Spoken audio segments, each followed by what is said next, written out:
participer à l'enduro de Gacé dans l'Orne. Un enduro plutôt gras, faut pas se le cacher, la météo, hein, c'est gris, c'est bouché. Hein, pour les motards, c'est toujours pas la folie. Hein.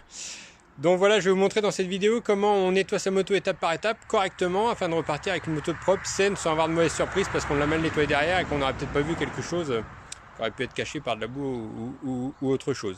Donc voilà, je vous laisse un peu constater. Donc j'ai déjà commencé le boulot.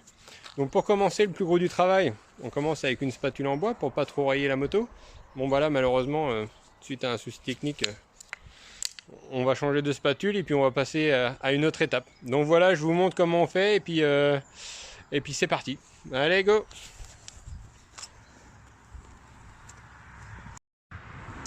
Alors étape suivante les amis, on a démonté quelques éléments de la moto afin de bien passer dans tous les coins, que ce soit vraiment propre. Alors c'est pas utile de le faire à chaque fois. Là c'est un enduro où vraiment c'était gras, il y avait de la boue très liquide. Donc c'est bien de démonter quelques éléments pour bien passer partout, que ce soit bien propre, bien nettoyer les radiateurs, tout ça. Donc je vous montre tout ça en détail. Allez go! Alors dans un premier temps j'ai commencé par démonter la selle, ce qui va nous permettre ensuite de démonter le réservoir. Le sabot pour bien nettoyer dans tous les coins sous le moteur, qu'il n'y ait pas de la boue qui reste et qui vienne garder de l'humidité et que ça oxyde le moteur. Le fait de démonter le réservoir, ça va nous permettre de nettoyer correctement tout ce qui est radiateur. Hein. On nettoie bien dans tous les coins pour que la moto refroidisse bien la prochaine fois qu'on l'utilise. Vous voyez, puis il y a toujours de l'herbe qui vient se coincer un peu dans les coins et de la boue. Le fait de démonter le réservoir, ça va nous permettre de vraiment atteindre tous les petits raccoins. C'est pas utile de le faire à chaque fois comme je le disais tout à l'heure, mais de temps en temps quand on a vraiment des enduros ou une utilisation de la moto dans des conditions assez grasses, c'est quand même pas mal. Donc comme vous pouvez constater, mes radiateurs ils sont restés quand même propres et bien aérés. Donc en fait pour ça j'utilise des filets de protection de grille. Voilà, c'est des filets qui viennent se clipser avec des petits clips en plastique directement sur les grilles de radiateurs. Donc ça, la marque c'est Polysport qui fait ça je crois. Hein. Ça va être marqué quelque part je crois. On va regarder. Voilà, c'est Polysport qui fait ça et c'est vraiment très utile parce qu'en fait on peut les nettoyer tout au long de la journée afin de continuer à bien refroidir la moto. Voilà, on peut les taper un peu, les frotter, la boue s'enlève.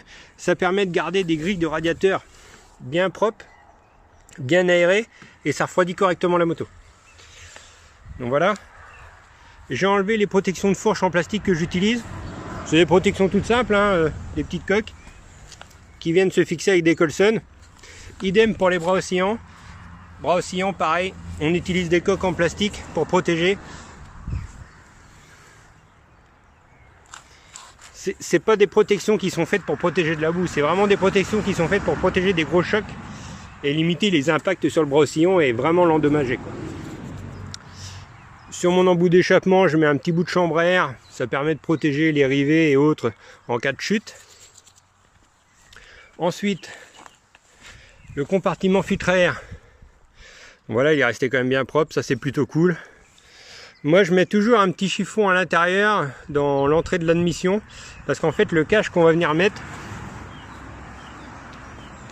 voilà les petits caches pour filtre à air. Hein. Donc ils sont pas toujours étanches à 100% et le fait de mettre un petit chiffon derrière, ça peut protéger et limiter l'intrusion d'eau. On peut voir aussi que j'ai graissé l'intérieur de mon compartiment, donc ça c'est plutôt utile l'été.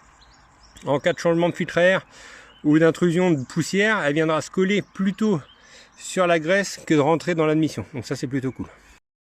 Voilà, on a protégé l'admission. Maintenant on va venir protéger l'échappement. Donc pour ça, une petite carotte avec du caoutchouc. Celle-là elle n'est pas proposée par le gouvernement et elle est vraiment utile, je vous le garantis. Allez hop, ça c'est fait.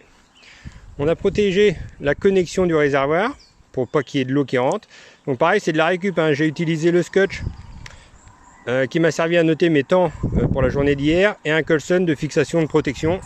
Comme ça, il n'y a pas de gaspillage.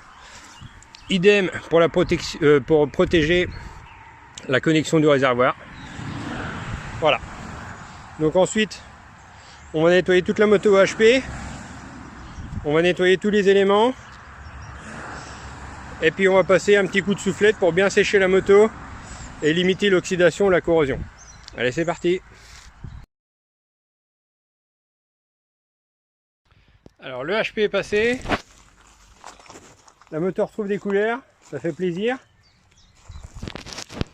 Donc pour le HP, on n'utilise pas un HP trop puissant, hein. Moi j'utilise un petit Karcher. Voilà. Sans buse rotative, c'est pas très puissant. Ça permet de bien dégrossir la moto, de bien la nettoyer. Ensuite, ce que je vais faire, ce que j'aime bien faire un coup de temps en temps, c'est emmener la moto au lavomatique avec les autres éléments pour passer un coup de Karcher à eau chaude et du savon. Ça va permettre de bien dégraisser, de bien nettoyer l'ensemble de la moto, tous les éléments, qu'il n'y ait plus de traces. Ça fait du bien de temps en temps.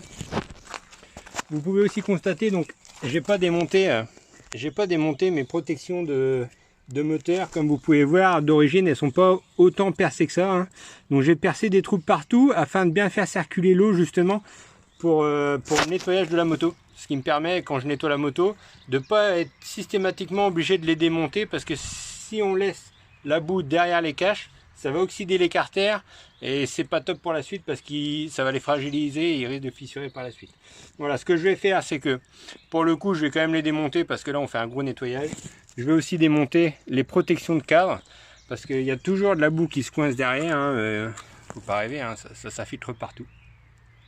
Donc voilà, le reste de la vidéo avec quelques photos. Ensuite, vous verrez par la suite, une fois qu'elle est bien nettoyée, on passe la soufflette avec un petit compresseur. Si vous en avez, c'est le top.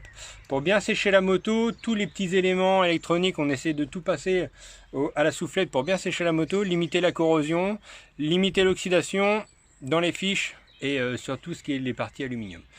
Donc voilà, j'espère que cette vidéo vous aura plu et pourquoi pas vous aura été utile. Et puis je vous dis à bientôt. Allez, ciao les amis, et profitez-en bien.